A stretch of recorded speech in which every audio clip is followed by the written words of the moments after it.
So ngayon guys, ipapakita ko sa inyo kung paano i-activate or i-turn on yung professional mode sa ating Facebook account. So guys, napakasimple lang. Una natin gagawin, kailangan natin pumunta sa Play Store.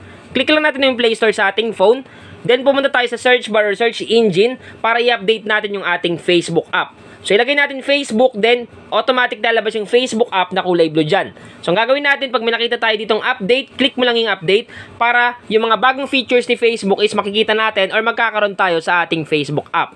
So make sure lang guys na lagi tayong updated para lahat ng mga bagong features is meron tayo. Once na ma-update nyo na yung Facebook app, click nyo lang yung open, tap open. Then, andito na tayo sa ating Facebook account. So, para ma-turn on yung professional mode sa ating Facebook, click mo lang tong profile pic sa bandang kaliwa sa taas. Tap natin yan. Then, once na matap mo yan, may makikita ka dyang tatlong tuldok sa katabi ng edit profile. So, eto yon. Tandaan nyo guys ha, yung tatlong tuldok is katabi ng edit profile. Then, click natin yan. Automatic mapupunta tayo dito sa profile settings. Ngayon, para makita yung turn on professional mode, i-scroll down natin siya. So, andito siya guys sa baba, turn on professional mode. Ang gagawin natin, tap lang natin yan. Nakalagay dito, turn on professional mode, add new tools to your profile so you can grow as a creator on Facebook. Meron siyang tatlong category guys or tatlong features na makakatulong sa atin. Una, yung get paid for your content. Pangalawa, see contents insights. Then pangatlo, let more people follow you. So ang gagawin natin para ma-activate yung professional mode sa ating Facebook account, click mo lang tong turn on dito, tap turn on. Then, antayin natin guys mag-loading. So, antayin lang natin. At automatic lalabas yan. Nakalagay dito, welcome to professional mode.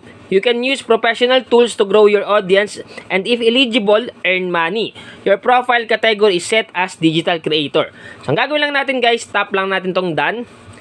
Then, automatic guys, na-set na sa professional mode yung ating Facebook account. So, back lang natin. Kung mapapasin nyo guys, gumanda yung ating Facebook profile. Yung mga friends nyo guys, makikita nyo yan dito parte. Sa akin kasi guys, walang friends to kasi nga sample Facebook account lang naman to, once na nagbablog ako. Dito naman, may makikita kayo ditong welcome to professional mode. So ang gagawin lang natin, click mo lang tong view guide. Click view guide. Then automatic, andito na yung sinasabi kong professional mode. So guys, napakarami mga features dito. Then nakalagay dito, get to know professional mode.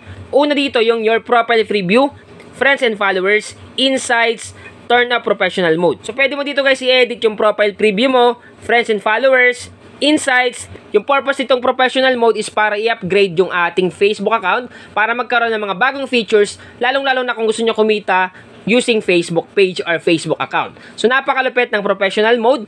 Sana makatulong to sa inyo. So, once again naman, PH, thank you and God bless all.